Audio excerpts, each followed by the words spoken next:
Hi, John here. In this video, I'm going to show you how we can generate electricity using an AC generator. And I'm going to break it down as much as possible back to basic principles so that you can easily understand how power stations work, such as hydroelectric power stations, coal-fired power stations, nuclear power stations, and you'll also be able to understand how things like wind turbines work. And how am I going to do this? I'm going to do it by starting with a magnet. So here's our magnet. It's got a north pole and a south pole. The S indicates south and the N indicates north. Surrounding the magnet is a magnetic field. If I turn on the magnetic field, we can see that the north end of the magnet would attract the south end of another magnet. You can see that because these compass lines around the side indicate the magnetic field.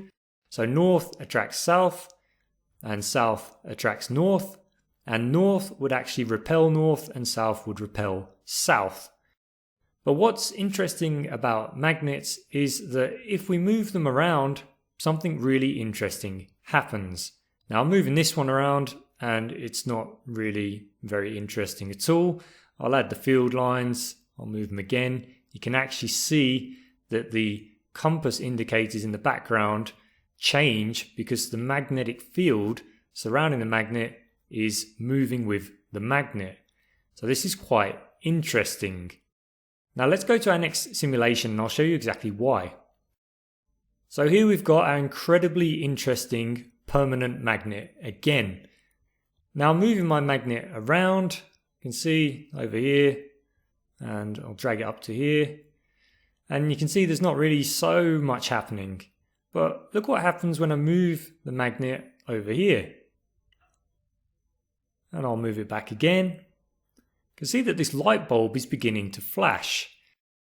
Now this item here is called a coil, and it's made up of something called a conductor. Think of a conductor as being anything that conducts electricity. Copper and aluminium are very good conductors, and that's why we have copper wires and copper cabling in our households. The blue dots on this particular conductor indicate electrons, and as you notice here, if we move the magnet, we push it through, the electrons are moving slightly. We've taken the conductor and we've wrapped it in the shape of a coil because it's a lot easier for us then to see the effect the magnet is having on the conductor.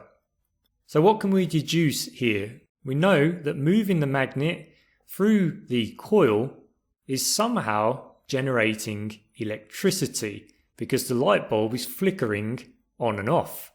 If I move it back and forth like this, I can actually get it to flicker on and off quite consistently. If I do a big move, it lights up a lot, and if I do a slow little move, it only lights up a little bit. So that's telling me that if I change the magnetic field very quickly, if I pass that magnetic field over the conductor, I'm going to actually make the light bulb light up even more than if I do it very slowly. So what's happening here? Well, when we move the magnet through the coil, we're actually inducing a voltage in the coil. In addition to this, we're actually inducing current flow because this is a closed circuit. We know that if I change the magnetic field very quickly, then I can induce more voltage than if I move the magnet very slowly. What's also interesting is if I change the number of loops on the coil, when I move the magnet, I actually induce less voltage. So that's telling me that if I have more conductor coming into contact with the magnetic field, I'm actually going to induce more voltage than if I have less conductor.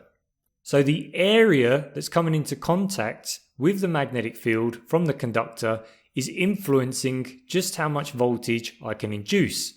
So if I add some more loops onto my coil, it's a lot easier for me to induce more voltage. In addition to that, I'm just going to actually turn down the strength of the magnet, and we'll notice here that the strength is 0 and we're not inducing any voltage in this coil whatsoever. So there's no current flow either. When you have a closed circuit, it's possible to induce a voltage and induce current flow. The equation for electrical power is voltage times current. So you need both voltage and current in order to produce electrical power. Let me turn the strength of the magnet back up again. This time I'm going to turn it up to 50%. You can see now we're inducing a reasonable amount of voltage. I'll turn it all the way back up to 100%, and it's a lot easier to induce a lot of voltage and current flow. Now I don't want to sit here all day just going left and right and inducing current flow in this coil. At some point it's going to get quite boring. But notice that every time I go right to left or left to right, the light bulb is actually flickering. In electrical engineering terms, we're going to call this the frequency. It's the number of cycles we make with our magnet per second. Frequency is measured in hertz, and electricity is usually generated at 50 or 60 hertz, depending upon where you live. It's not really possible to move a magnet back and forth all day and power entire cities. We need to find another way of generating a lot of electricity very efficiently. So I came up with an ingenious solution. I took my permanent magnet, I strapped it to a water wheel, and I put a tap above it, and I can turn on the water and turn the water off again, and I put a conductor coil nearby, and hopefully if I turn the water on and I play the animation, we can see that the water is running, the water wheel is rotating, the magnet is rotating, and because the magnet is placed near our conductor coil, we're inducing a voltage in that conductor coil. Now we've actually got a closed circuit, so there's some current flow as well. Notice that if we stop the animation, and I'll just turn off my water supply as well, then you can see that the magnet is stationary and there is no induced voltage on our conductor coil. Stationary magnetic fields or static magnetic fields will not allow us to induce voltage in a conductor. The magnetic field has to be changing. This is the reason why you can't just place a magnet on a copper wire and generate electricity. We've got to keep that magnetic field constantly changing in order that we can induce voltage in a conductor. What I've effectively simulated here is a hydroelectric power plant. If we turn the water on again, the water wheel turns, the magnet rotates, the magnetic field changes, and we can actually see that here. And as the magnetic field changes, we induce voltage in our conductor coil. Notice that as N approaches the coil, we produce a positive voltage, and S is a negative voltage. Let me just turn off the water supply once again. If we want to induce less voltage, then there are a couple of ways we can do this. One is to reduce the number of coils. And you can see now that we've induced less voltage, but we're still getting some current flow. Let's add our loops back on again. And we can turn on the water. And if we actually increase the rate of water, then our water wheel turns a lot faster. The magnetic field changes a lot more quickly, and we induce more voltage. Not only that, but the frequency increases as we increase the water flow. As I mentioned previously, frequency is measured in hertz, and 50 to 60 hertz is pretty standard, which means we're having 50 to 60 peaks and troughs every second. These peaks and troughs are indicated by this sine wave. Now, believe it or not, you've actually just learned how we generate enough electricity to feed entire cities and continents with power. Essentially, all we need is some way to create a varying magnetic field and to pass that magnetic field over a conductor. If we can do that on a very large scale, then we're going to be able to generate electricity. In our example, we took a magnet and we strapped it to a water wheel, and we induced a voltage in a coil, which allowed us to induce current flow, and we know that power equals voltage times current, so we are generating electrical power. I have to stress here though that we say generating, we're not actually generating anything because you can't generate energy. You can only transfer energy from one form to another. In our example, we're using the kinetic energy of the water as it impacts our water wheel to rotate the magnet, and that allows us to induce voltage and ultimately generate electricity. So we're transferring the kinetic energy to electrical energy. There are three types of common hydro turbine. These are the Kaplan, Francis, and Pelton turbines. But all of those hydro turbines and pretty much every hydroelectric power plant on the planet is using the basic concept that we've just learned about, rotating a magnet to change a magnetic field to induce a voltage. If we look at a Kaplan runner, we simply allow water to flow over the turbine runner. The runner looks a lot like a propeller. The propeller turns.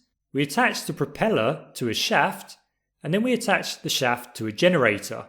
Specifically, the shaft from our turbine connects to our magnet. Inside a generator, our particular magnet is called a rotor because it rotates. The turbine runner propeller turns, the shaft turns, the magnet turns, and surrounding the magnet we have our conductor coil. The conductor coil is stationary, and we refer to it as a stator. Once the water is flowing, the propeller is turning, the shaft is turning, and our generator rotor is turning, we are then inducing a voltage in our stator and thus generating electrical power. Wind turbines, exactly the same concept. We allow wind to flow over our turbine blades, the blades begin to rotate, we connect our blades on a common shaft to our generator rotor, the rotor begins to rotate, we induce voltage in a stator which surrounds the rotor, and again we have electrical power.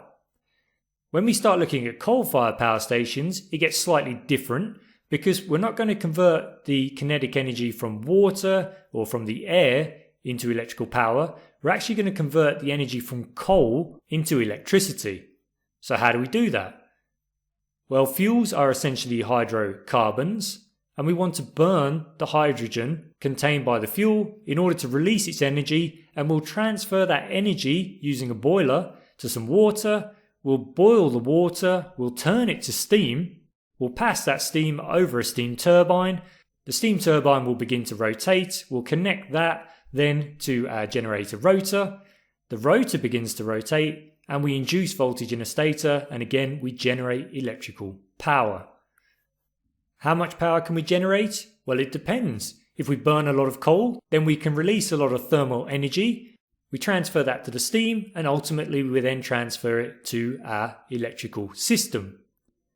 So irrespective of if we're generating electricity using hydro turbines or wind turbines or coal-fired power stations, we can only ever get as much energy out as we put in.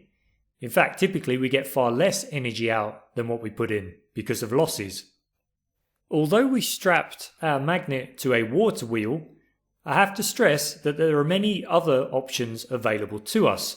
We're just looking for something that will make our magnet spin continuously in a circle. We want something that will make our magnet rotate. Strapping it to a water wheel and having some water flow across the wheel is a good way to keep our magnet running continuously. But we can also strap our magnet to a wind turbine rotor and it will also spin continuously. Or perhaps we can strap it somehow to the shaft coming out of a steam turbine. That will also work. Or we'll take a diesel engine and connect it to a shaft on the diesel engine. All of these items that rotate our magnet are referred to as prime movers. They're the items that allow us to transfer mechanical motion or mechanical energy to our magnet in order that it rotates, and so that ultimately we transfer our mechanical power to electrical power. So you now know how we generate electricity. But you should also understand that the basic principles that you've learnt in this video can be applied to hydroelectric power stations, nuclear power stations, coal-fired power stations, in order to understand exactly how they work. If you like this video, then please do check out our website. We've got over 25 hours of engineering video tutorials, along with quizzes, handbooks, and interactive 3D models. Don't forget you can subscribe to the YouTube channel. And if you want to help us out, please do like or share this video on social media. Thank you very much for your time.